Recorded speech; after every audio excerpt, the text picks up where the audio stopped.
गांव पनहेड़ा कला स्थित इच्छापुरी धाम के महंत श्री राजेंद्र देव महाराज और उनके पिता के बीच चल रहे विवाद के बीच अब राजेंद्र देव महाराज की नानी मीडिया के सामने आई हैं। अपने बेटे का बचाव किया है। उनकी नानी का कहना है कि उनके पिता की वजह से बेटे राजेंद्र देव महाराज ने 6 माह की उम्र से ही संघर्ष किया है। उनके पिता ने जब राजेंद्र देव 6 महीने का था तभी उनके पिता ने अपने भाई और बहनों के कहने पर उनकी मां वह उनको घर से निकाल दिया था। वह बेटे को लेकर हमारे साथ अपने मायके में रहती थी। वहीं पर राजेंद्र देव ने पढ़ाई लिखाई की। इस समय के दौरान उनके पिता ने अपने हिस्से की जमीन भी भाइयों के नाम कर दी थी।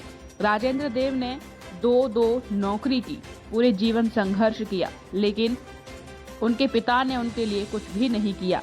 अब रिश्तेदारों और अन्य लोगों के बहकावे में आकर करोड़ों रुपए उन्हें दे दिए। इतना ही नहीं, अब उनके षड्यंत्र में आकर आए दिन राजेंद्र देव को परेशान किया जा रहा है। इसके खिलाफ झूठे मुकदमे दर्ज कराए जा रहे हैं। हाल ही में मुकदमा दर्ज कराया जो पूरी तरह झूठा और निराधार है। आपको बता दें कि राजेंद्र देव उस समय चर्चा में आए थे जब उनके पिता परिवारजनों व रिश्तेदारों के बहकावे में करोड़ों रुपए को लेकर घर से गायब हो गए थे। इसके बाद राजेंद्र देव ने उनके लिए जीवित होते हुए श्रद्धांजलि सभा आयोजित कर दी थी, जिसके बाद उनके पिता वापस आ गए थे, जिस खबर ने राष्ट्रीय सतह पर सुर्खियां बटोरी थी। अब एक बार फिर इस विवाद ने तूल पकड़ लिया है, जिसकी वजह पिता द्वारा राजेंद्र देव दर्ज कराई गई एफआईआर है, जिसे राजेंद्र देव की नानी ने झूठी और साजिश के तहत करार देकर अपने बेटे का बचाव किया है। जो राजेंद्र देव जी हैं, असावटा गांव में कितनी उम्र में आए अपनी माता जी के साथ, जो वहाँ परिवार में अपनी मौत आ जाओ 6 महीनों को वहाँ नहीं रखे हो।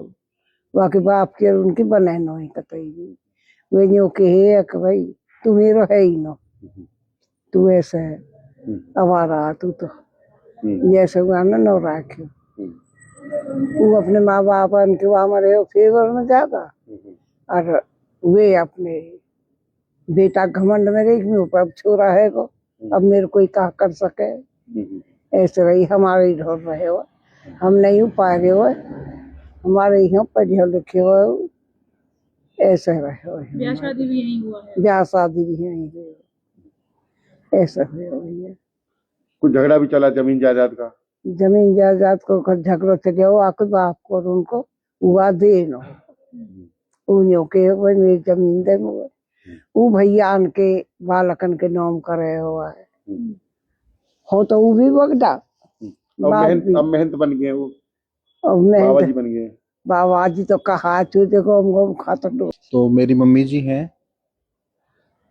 ये मेरे बुआ के लड़के हैं।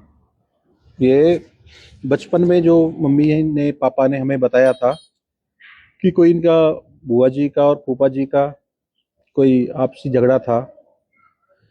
भैया जी हमारे छोटे थे, स्वामी राजेंद्र जी महाराज जो अभी बन चुके हैं, 6 महीने के थे ये जो बताए थे हमें। 6 महीने से यहीं पे रहे थे वो, यहीं से उन्होंने पढ़ाई की, यहीं पे खेती बाड़ी भी करते थे वो। उनका पूरा जीवन यही निकला 20-22 साल से। असावटा गांव में यहीं रहे थे, हमारे पास ही। हमारे समझो कि बड़े भाई हैं, और पापा ने ही मम्मी ने शादी की थी उनकी। जब वो बड़े हो गए थे तो फिर वो गांव चले गए थे अपने पनहेड़ा गांव में, फूफा जी के पास। तो वहाँ जब वो चले गए थे तो उनके भैया जी के जो पापा थे, हमारे जो फूफा जी थे, उनका आपसी में झगड़ा चल रहा था, वो प्रॉपर्टी के चक्कर में या अदरवाइज ऐसे ही जब घर में चलता है, आप भी देखते हैं। तो इस तरीके से उनका जीवन चलता रहा, कठिनाइयों से गुजरा उनका जीवन। जो मम्मी जी ने बताया था, हमारे पापा जी भी बताते थे कि उन्होंने काफी संघर्ष किया यहाँ से जाने के बाद भी, वहां पे भी। और अभी फिर वो उन्होंने संन्यास ले लिया था और वो आश्रम बना दिया उन्होंने, और महंत बन गए हैं। अभी इन्होंने इच्छापूर्ति समाधान आश्रम एदलपुर में बनाया है। क्या क्या व्यक्तित्व कैसा रहा जिस तरह से किताब लिख दी है 11,000 पन्नों की, धार्मिक किताब भी लिखी है, और जिस तरह से पीड़ा देखी बचपन से वहां तक पहुंचे, क्या कहना चाहोगे? बहुत कठिनाइयां देखी इन्होंने आज से 20 साल पहले 25 साल पहले इन्होंने जॉब भी किए हैं, दो जगह जॉब करते थे ये, डे में भी और नाइट में भी। उसके बाद फिर उन्होंने अपना काम भी किया था, रेस्टोरेंट वगैरह खोले थे, होटल वगैरह खोले। पलवल में हयात होटल था, तो हमारे भाई ने ही खोला था। उसके बाद फिर फरीदाबाद में भी कैटरिंग किए हैं, काफ़ी इवेंट के काम भी किए हैं।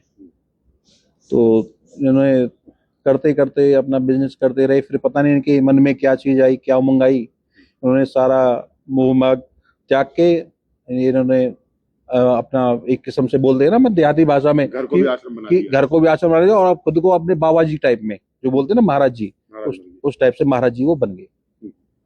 अब जिस तरह से देखते हो कि उन्होंने एक श्रद्धांजलि सभा भी कही पिताजी की, करे पिताजी को किसी ने छुपा रखा था, वो फिर आ गई, वो कह रहे थे मैं तो ढूंढने के लिए कार्यक्रम किया।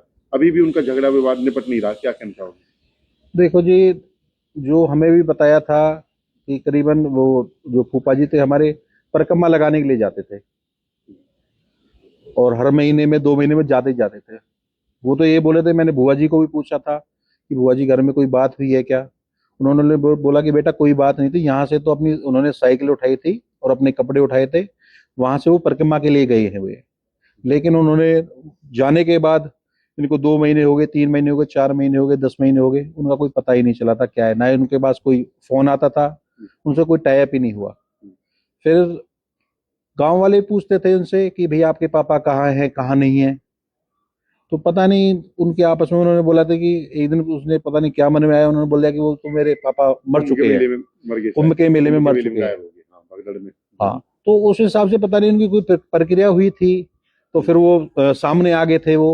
अब उनको पता नहीं, देखो घरेलू मामला है उनका, अब किस तरीके से क्या है क्या नहीं है। क्या कहना चाहोगे इस मामले में, नसीहत क्या देना चाहोगे ताकि मामला निपटे?